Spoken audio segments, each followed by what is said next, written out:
everyone, welcome back to my channel Alka's Maths World. Now children, हम discuss कर रहे थे NCERT एग्जाम्पलर के questions of quadratic equations chapter class 10th. Question number 1 हमने discuss कर लिया, क्वेश्चन नंबर 2 भी हमने डिस्कस कर लिया है. Now let us begin with the question number 3. ठीक है, ध्यान से देखते हैं इस क्वेश्चन को. Now question number 3 goes like this. The quadratic equation 2x square minus root over 5x plus 1 equals to 0 has option number A 2 distinct real roots, option number B 2 equal real roots, option number C no real roots, option number D more than 2 real roots. चलो इसे ध्यान से देखते हैं. सबसे पहले तो हमारे पास क्या दिया रखा है इक्वेशन, तो इक्वेशन को हमें लिख लेना है 2x square minus root over 5x plus 1 equals to 0.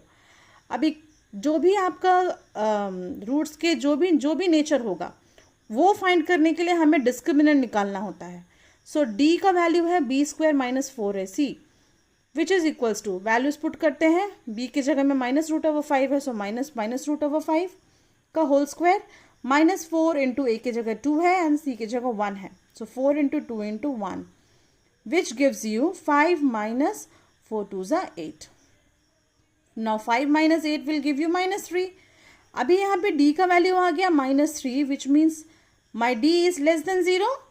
अगर d less than 0 आता है, जो कि हमने इसके पहले वाले क्वेश्चन में भी डिस्कस किया था, d अगर less than 0 होता है so automatically there are no real roots, है ना. so the roots are not real.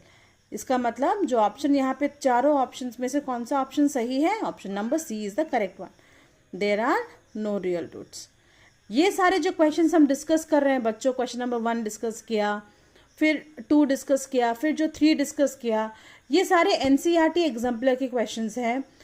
आपको मैं एक काम करूँगी, ये जो क्वेश्चंस है इसका लिंक भी मैं शेयर कर दूँगी इन वीडियोस के साथ, जो कि आप जाके उसमें एनसीईआरटी एग्जाम्पलर का जो बुक है, जो भी PDF है वो आप देख सकते हो एंड उसको सॉल्व कर सकते हो. ठीक है, हर चैप्टर वाइज क्वेश्चंस दिए गए हैं बच्चों. शॉर्ट क्वेश्चंस है, मल्टीपल चॉइस क्वेश्चंस है, लॉन्ग आंसर्स क्वेश्चंस है. उन सबको क्वेश्चंस को आपको देखना है, समझना है एंड सॉल्व करना है, बिकॉज वैसे ही क्वेश्चंस आपके एग्जाम में आएंगे. Those exemplar questions are very very important from the exam point of view, है ना. 10th का अभी जो आने वाले जो बोर्ड एग्जाम्स है वो उसमें आपको हेल्प करेंगे अगर आप वो क्वेश्चन सारे सॉल्व करेंगे तो. I hope children these type of questions are clear to you. जो समझा रही हूँ आपको समझ में आ रहे हैं. Keep watching my videos. Stay tuned for the next video. Subscribe my channel children. Like, share and comment. Bye bye. Take care.